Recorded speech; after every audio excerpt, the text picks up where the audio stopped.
नमस्कार बच्चों। आज हम लोग पढ़ेंगे आपके क्लास 9th के हिंदी बुक क्षितिज भाग 1 के चैप्टर 10।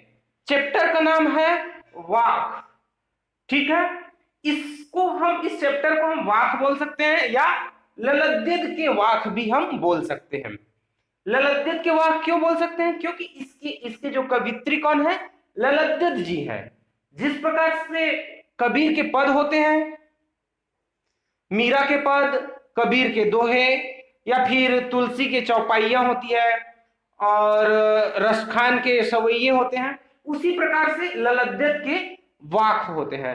ठीक है, वैसे इस वाक का मतलब होता है, वाक मतलब शब्द या वाणी। वाक मतलब क्या होता है? शब्द। शब्द या वाणी भी बोल सकते हैं इसको, या कथन भी हम कह सकते हैं। ठीक है, तो ललद्युत के शब्द या फिर ललद्युत के वाणी, ललद्युत के कथन। वाक का मतलब क्या हुआ? शब्द या वाणी या कथन हम कह सकते हैं। ठीक है, इस चैप्टर को हम और क्या बोल सकते हैं? क्या बताया? ललद्युत के वाक। ये वाक जो है कश्मीरी भाषा में लिखी जाती है, कश्मीरी शैली में लिखी जाती है। आपके इस चैप्टर में 4 वाक दिए गए हैं जो कश्मीरी शैली में थे और कश्मीर की भाषा में थी, उसको हिंदी भाषा में अनुवादित करके इस चैप्टर में दिया गया है। ठीक है, तो आइए सबसे पहले हम ललद्युत जी के जीवन परिचय के बारे में जान लेते हैं। इसकी कवयित्री ललद्युत जी की जीवन परिचय देखते हैं। ठीक है, तो कवयित्री ललद्युत जी जो है कश्मीर की रहने वाली थी और वो कश्मीरी भाषा में ही काव्य लेखन करती थी। तो हम बोल सकते हैं कि कश्मीरी भाषा की जो लोकप्रिय संत कवित्री ललद्युत जी का जन्म सन 1320 के लगभग कश्मीर में स्थित पंपोर के सिमपुरा नामक गांव में हुआ था। उसके जीवन के बारे में ज्यादा स्पष्ट और प्रमाणिक जानकारी नहीं है। इसके जन्म और मृत्यु के बारे में स्पष्ट नहीं कहा जा सकता है। वैसे ललद्युत जी को अनेक नामों से भी जाना जाता था। क्या क्या? ललद्युत, लल्लेश्वरी, लला, लल योगेश्वरी, लला रिफा, इस प्रकार से अनेक नामों से इनको जाना जाता था।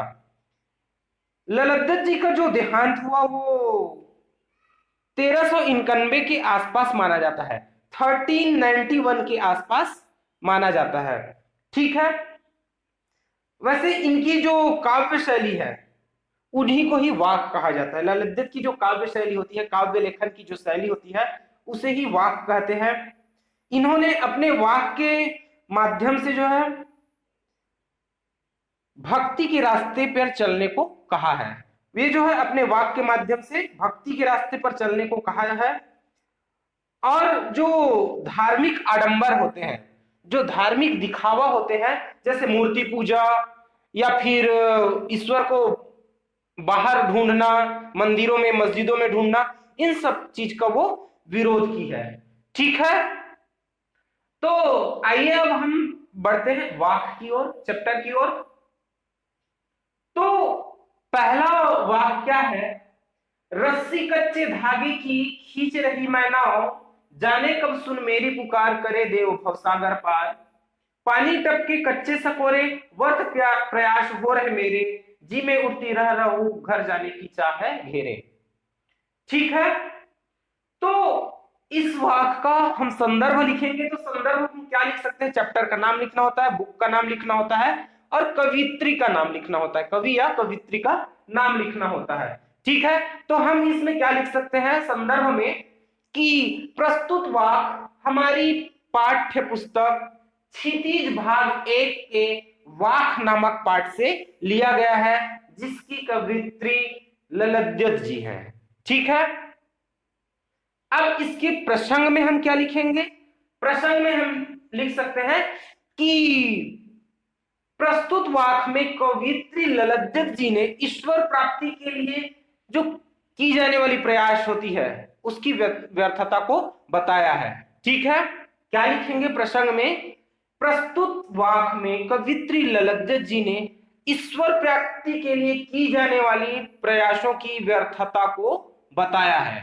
ठीक है, किस प्रकार से हम ईश्वर की प्राप्ति के लिए अनेक आडंबर करने लग जाते हैं, या फिर जो हमारी जो प्रयास होती है वो जो है बेवजह बेफिजूल होती है, वो व्यर्थ ही होती है, उसके बारे में इस वाक्य में उन्होंने बताया है।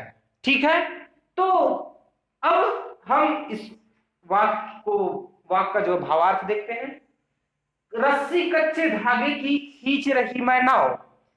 रस्सी कच्चे धागे की, इसका मतलब क्या होगा? रस्सी कच्चे धागे की रस्सी, मतलब यहां सांस को बोला गया है, जो हम सांस लेते हैं उसी को बोला गया है। ठीक है, खींच रही मैं नाव, नाव का मतलब जीवन, नाव मतलब क्या होगा? किससे लिया गया है? जीवन से। ठीक है बच्चों, नाव किसको बोला गया है? जीवन। कहने का मतलब यह है कि रस्सी कच्चे धागे की खींच रही मैं नाव।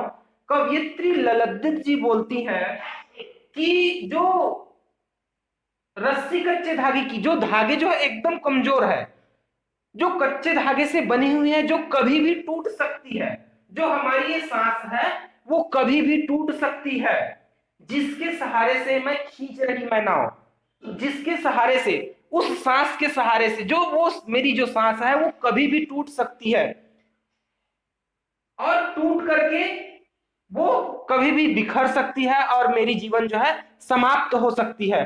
और उसी के सहारे से, इस कच्चे डोरी के सहारे से, उस सांस के सहारे से मैं अपने जीवन रूपी नाव को आगे खींच रही हूं, मैं अपने जीवन में आगे बढ़ रही हूं।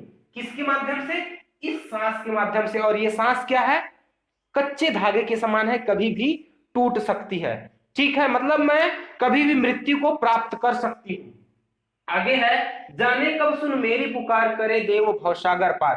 कवियत्री कहती है कि मैं तो अपने सांस के माध्यम से अपने जीवन को आगे खींच रही हूं, ये जो सांस है कभी भी टूट सकती है और मैं मृत्यु को प्राप्त कर सकती हूँ, लेकिन जाने कब ये ईश्वर है वो मेरी बातों को सुनेंगे, मेरी पुकार को वो सुनेंगे। जाने कब सुन मेरी पुकार, मेरी पुकार को, मेरी बातों को वो कब सुनेंगे, मेरी गुहार को वो कब सुनेंगे। करे देव भवसागर पार, और मेरी गुहार को सुनकर, मेरी पुकार को सुन करके वो देव, वो ईश्वर जो है मुझे भवसागर पार करेंगे।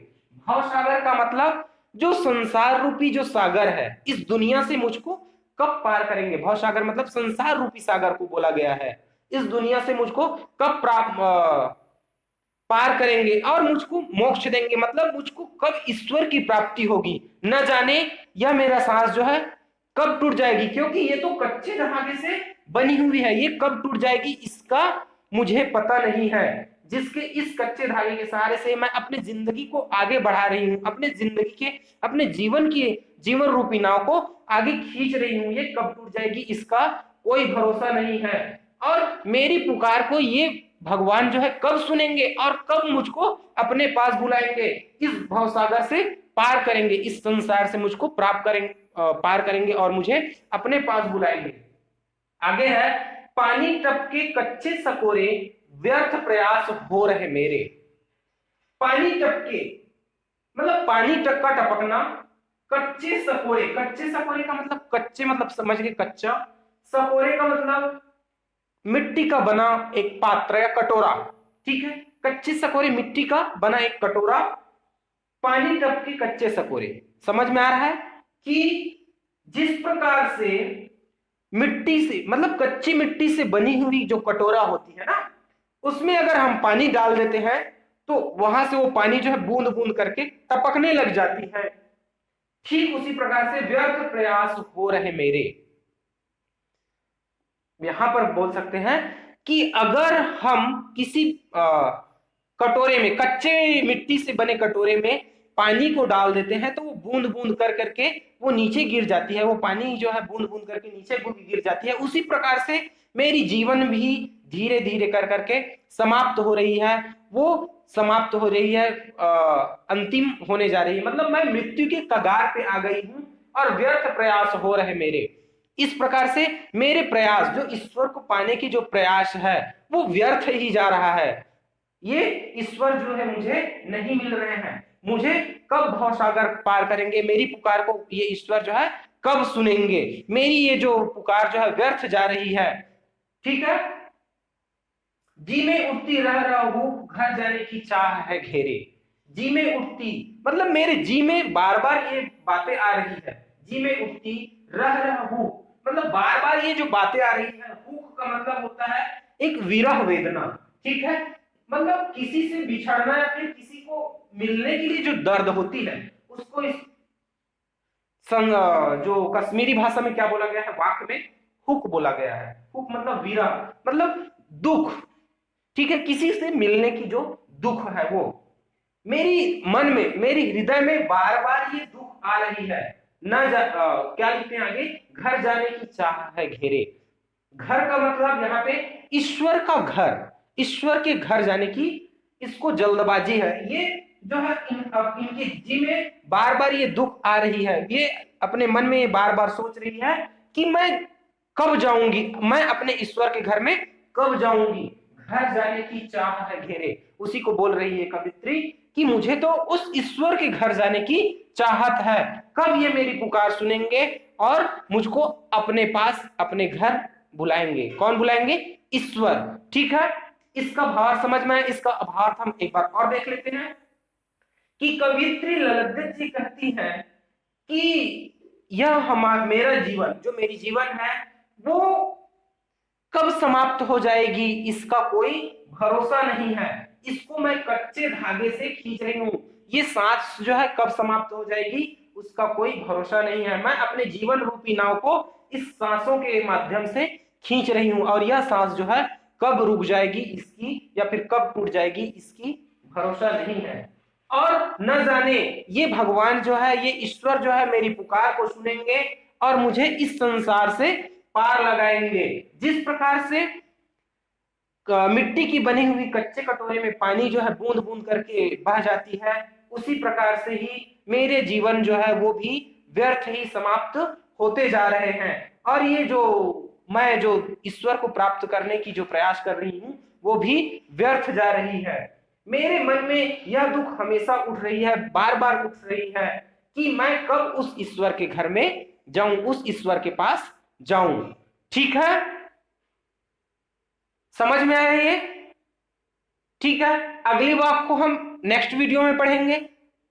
ओके बच्चों, ठीक है। Thank you.